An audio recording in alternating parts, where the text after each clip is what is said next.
Togo Info, le Togo à votre portée. Non, c'est une mauvaise chose, c'est inacceptable. L'état d'urgence implique restriction des libertés fondamentales. Et il n'y a pas de raison valable qu'on restreigne les libertés fondamentales. Il n'y a même pas de raison valable qu'on prolonge l'état d'urgence. Pourquoi? Quelle est la raison valable aujourd'hui là? Même dans les pays où le coronavirus fait des milliers de personnes contaminées par jour, mais l'état d'urgence est levé. Non, ça, non, c'est une aberration. Il faut lever l'état d'urgence. Parce que l'état d'urgence implique restriction des libertés. On ne peut pas comprendre qu'à l'état actuel, oui, le Togo, Dieu merci, a un petit nombre de morts par rapport à d'autres pays, mais ces pays-là lèvent l'état d'urgence et nous, on ne continue pas à vivre dans l'état d'urgence. Ce n'est pas normal. Je crois que l'Assemblée nationale n'a pas bien fait. Ils ont même induit le président en erreur. Ce n'est pas normal de continuer pas à maintenir l'état d'urgence. En réalité, si après les élections, normalement, au plus, quand le chef de l'État a prêté serment, on doit former un nouveau gouvernement. Mais en réalité, est-ce que les Togolais attendent quelque chose d'un nouveau gouvernement?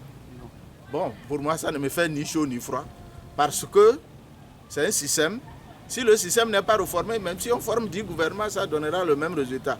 Mais la tradition démocratique et la pratique démocratique et la coutume politique voudraient qu'on forme un nouveau gouvernement. Ça fait que ce qui se fait n'est pas normal. Mais je n'attends rien du nouveau gouvernement.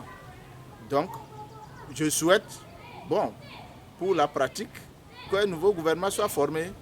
Voilà, que de nouveaux hommes prennent la tête de nos institutions ministérielles et on verra ce qui... Mais il n'y a pas grand-chose. C'est le système qu'il faut réformer. Si le système n'est pas réformé, même si on va prendre l'homme le plus compétent du monde, il ne donnera rien. Voilà. Moi, je dis au peuple souverain de ne pas désespérer. Tout empire périra. Ça, c'est évident. Nous viendrons à bout de ce régime. Non pas dans un esprit belliqueux, guerrier, mais dans un esprit de changement pour faire avancer notre pays. Ça, c'est évident. Par rapport à l'opposition, je dis, mais si nous avons cogné notre pied et nous sommes tombés, on ne va pas dormir là-bas, on doit se relever, on doit continuer la route, on doit se réorganiser. Et j'en appelle surtout à certains qui ont retrouvé le chemin de l'opposition que tardivement, que ce n'est pas en insultant les autres, en diabolisant les autres, en inventant les histoires sur les autres, que tel a pris l'argent, qu'eux pourront prospérer. Nous avons commencé ça depuis 1990. Des partis ont utilisé ça. Aujourd'hui, ils sont victimes de ça. Arrêtons ces mensonges sur les autres, croyant que, bon, en détruisant les autres, nous allons grandir. Nous sommes face à un régime dictatorial. C'est ensemble que nous pouvons venir à bout de ce régime. Mais si on croit qu'en éliminant Jean-Pierre Fabre, on va prospérer. En éliminant Pévon, on va prospérer. En éliminant Ourou, on va prospérer. C'est une perte de temps.